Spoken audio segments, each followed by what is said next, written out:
Hi there folks, and welcome back to another episode of Solar City Garage. If you're new here, please subscribe and ring that bell so that you can keep update. If you're returning, then welcome back. So on today's episode, we're going to be working on bands. Okay, so we took the bands, peeled off the linings, took off the detachable ear, pulled out the rivets, and then we ran them through the bead blaster. Checked them over for cracks or loose rivets in the other end here. Overall, they look pretty good. The problem with bands is I'm just naturally holding this one. You can see there's quite a gap in here.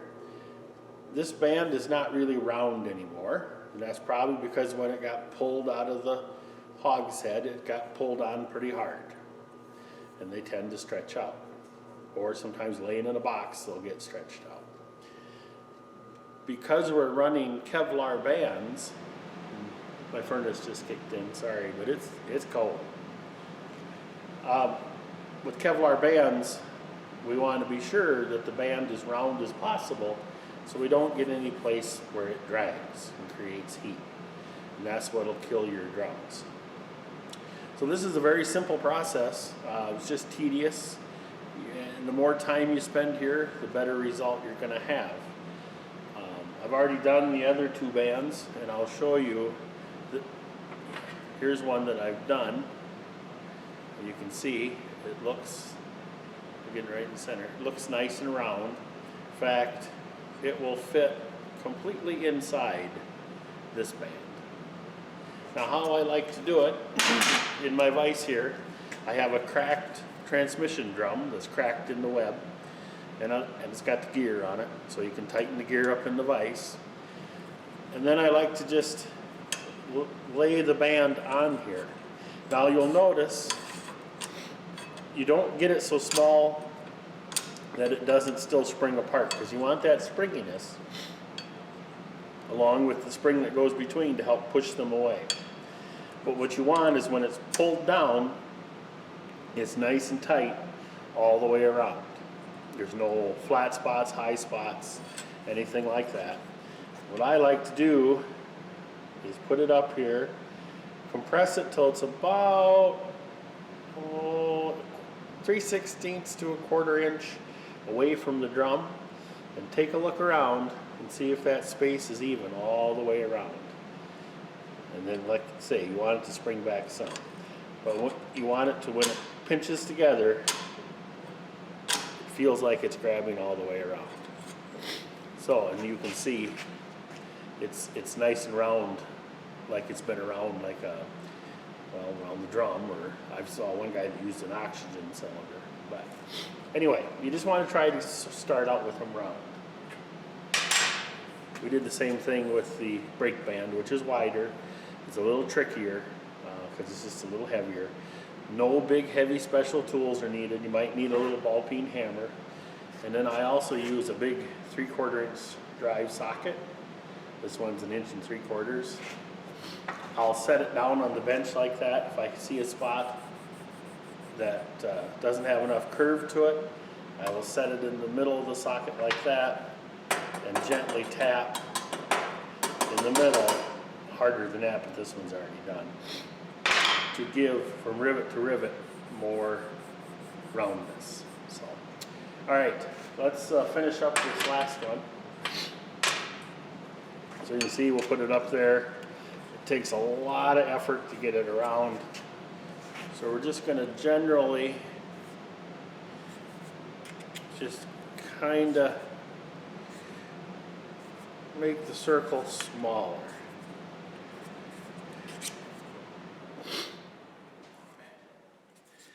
Like so. You can see we're getting, you just don't want to do it all in one spot.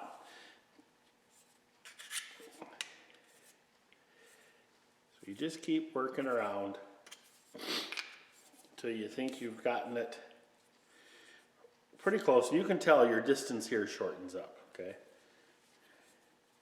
So let's put it up here on the drum. So you can see it takes a lot less effort to close it. We are a little bent up on the end over here. So I like to hold it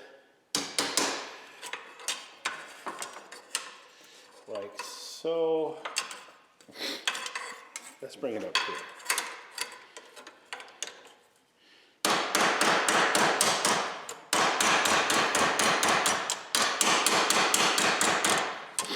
A lot of times they get messed up on the end.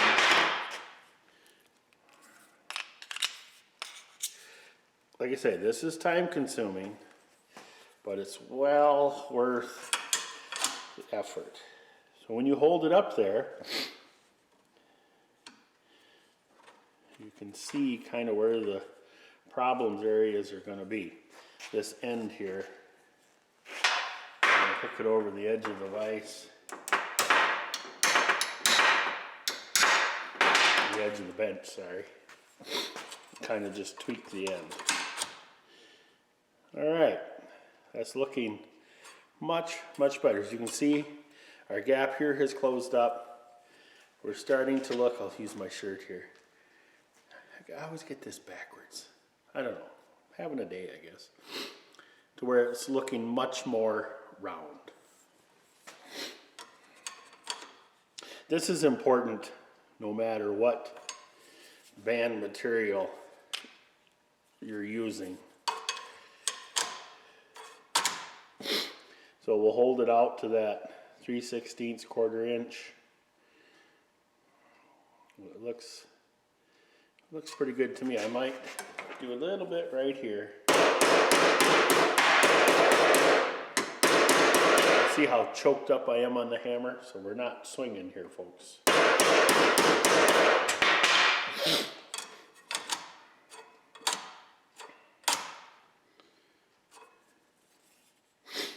So I think that one is pretty good. Another thing is to lay it flat on the bench. And it should lay relatively flat. If not, you'll have to twist it. So let's see how we are in comparison to the size of the rest of them. We're just a little bit bigger than that one.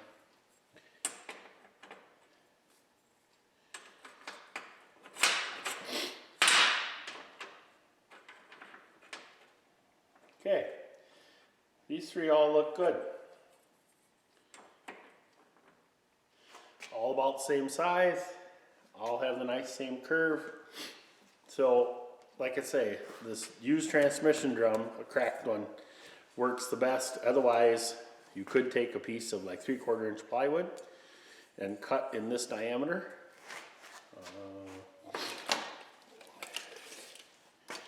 7.5 inches is what that is.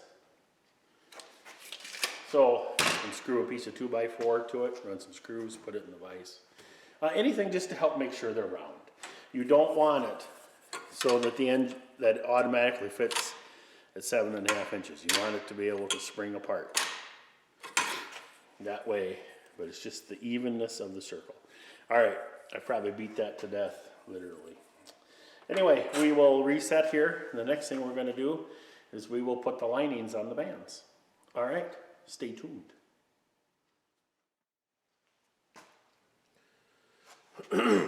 Okay, folks, and welcome back. We are starting the process of relining the bands. We are using Kevlar bands. This current time is about the most available stuff, and we're taking all the precautions necessary. If you don't like Kevlar, please don't fill the comments, or, to each their own, right? So, anyway, Kevlar bands. Now, with the bands, the linings, comes a set of instructions. Okay, and these are important because there's something you have to realize.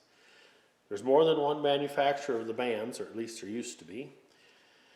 And the two bands, the linings, I should say, are different length because the one company suggests that the end of the Kevlar band is flush with the end of the band material. The lining is flush with the edge of the band. That's a better way to say that.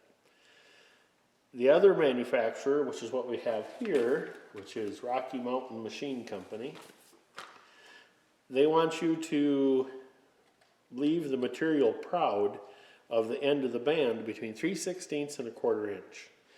If you need a reference, this little square hole, the length of it this way is 1/4 inch.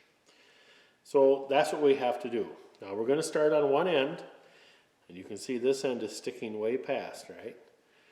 But we're not going to cut anything off. So just hang with me here. We're going to do this end, and then we'll go around to the other side.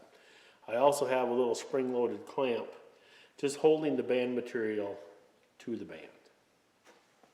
So what I'd like to start out doing is having a piece of 2x4 that's kind of rounded over. And then the rivets, I don't know if you can see that or not, are split. So there's two little tangs on there, okay? I like to poke 2 holes. Now, we want to put so when the rivet spreads out, it's crossways on the lining. So it's not this way, it's this way. There's lots of reasonings for that.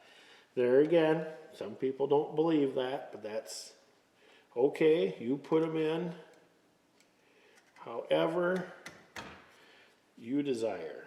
But we're going to poke 2 holes in this band, one for each little leg. We're going to stick this down in there.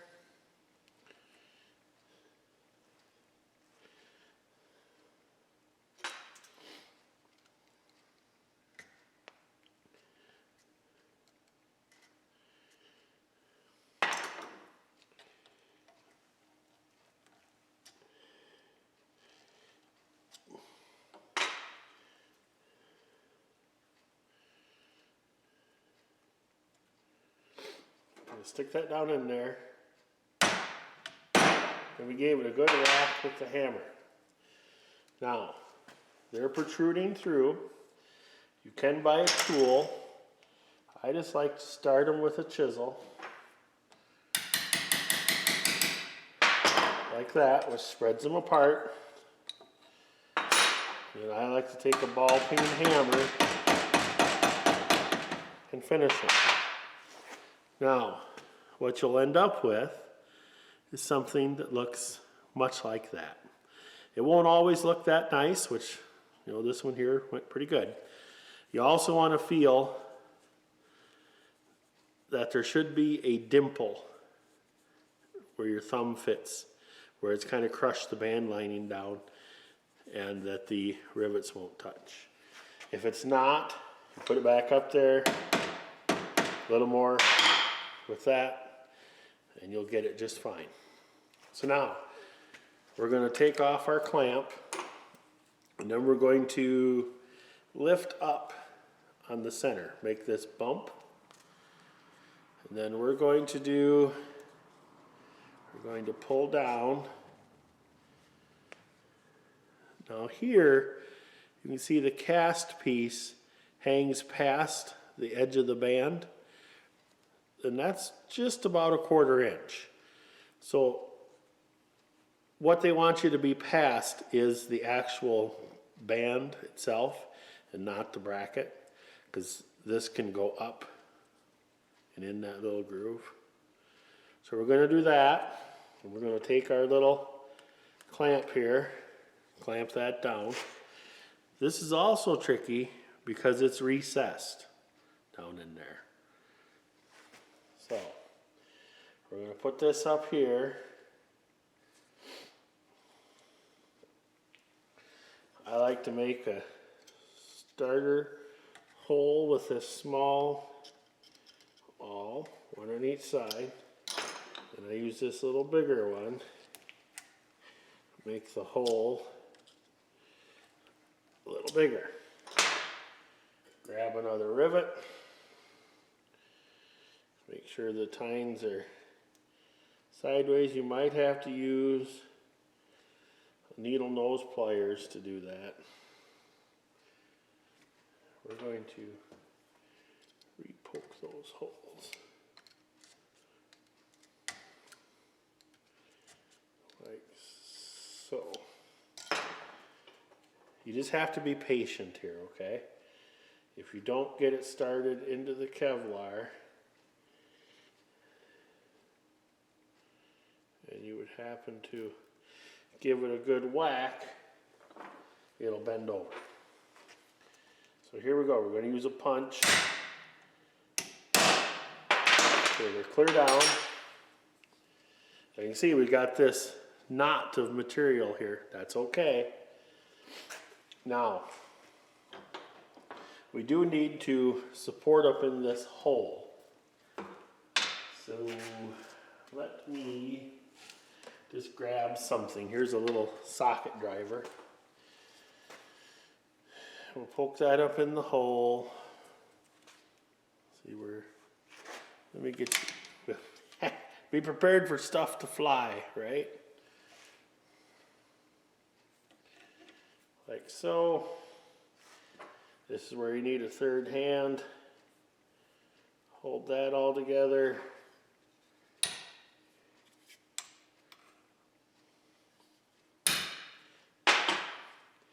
Start it like so.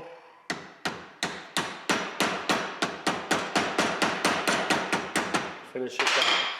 Reason you have to do that backing is because the rivet is inside this little cast piece. Okay.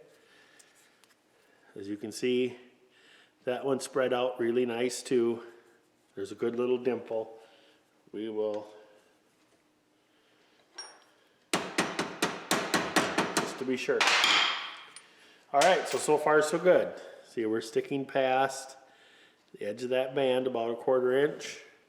Sticking past on that end. Now, what do we do with this, right? We'll take our little clamp off, and we're just gonna kinda bring it up like this. We're gonna kinda just work it down in here. So you just keep pushing.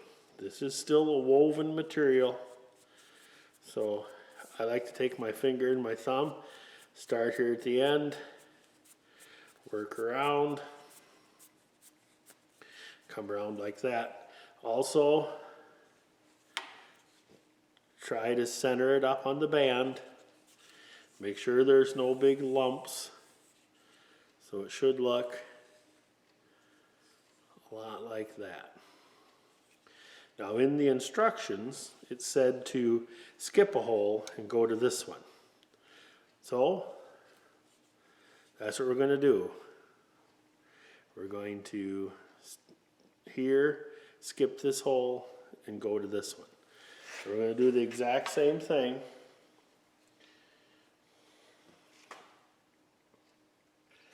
I'm going to poke one hole there, one hole there. Take our bigger awl,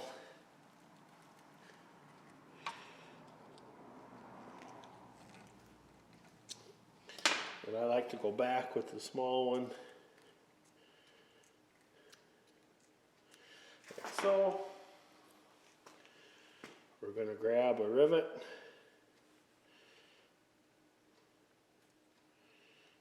kind of start it down in there, give it just a smack. Kind of got to give them a quick smack. So we're going to take our chisel,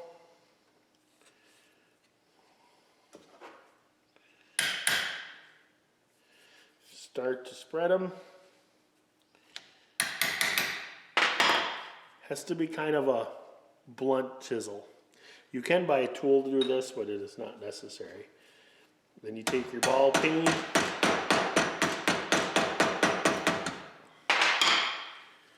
and there you go, just like that. Should be just be 2 little dots with a dimple. All right, so we're just going to skip this hole and go back over to this hole, making sure that we're lined up, and we're just going to keep putting these rivets in. After that, we can put them in wherever we want. All right, here we go.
All right, and there you have it.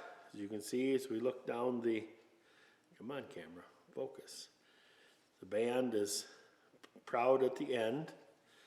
It's even with the metal band around. The rivets are in. I actually just like using the chisel and the ball peen hammer. I think you get just as good of lock in there. So we will hang this one over on the motor and do the next one.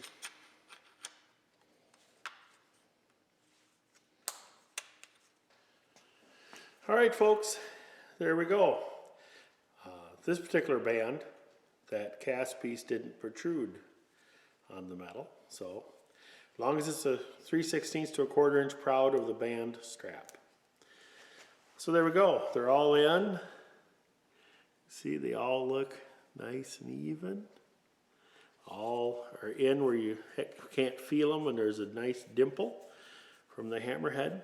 I like using the chisel and the hammer better than the pre-made tool. So there, we've got nice round bands, everything is squished in there, it's nice and centered, rivets are good and tight, and wouldn't you know it, they sent just the right amount of rivets.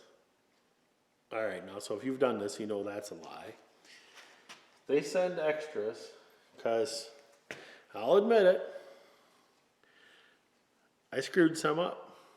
So the important thing there is, if you aren't comfortable with the way that they look, take them out, because this is your time.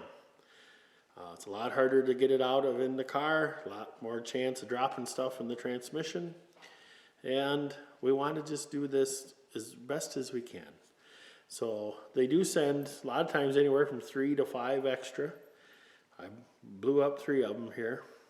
So I mean, even if it means waiting for another packet of rivets, just wait that few days, because we don't want to screw this up now. All right, so we'll put the end on it here and take it over to the motor, and we are going to zip tie them to the brake drums in the reverse and low drum before we put the pan on, so that we don't undo all this work we did of making these round. Have I soaked these in oil? No. Will I before the pan goes on? Yes. So we will get some oil saturated into these things. But for right now, just to alleviate the mess, we did put them in dry, which is totally fine, and they will definitely get a coat of oil. So, all right, I hope you liked this and maybe learned something. If not, that's fine too. Or if you got a better way, you do it your own way. But there we did it. So if you enjoyed this video, click like. If you haven't subscribed, please do so. And ring that bell. We are slowly growing, which is awesome. So I appreciate each and every one of you. And we will see you next time, probably working on the oil pan. All right, later.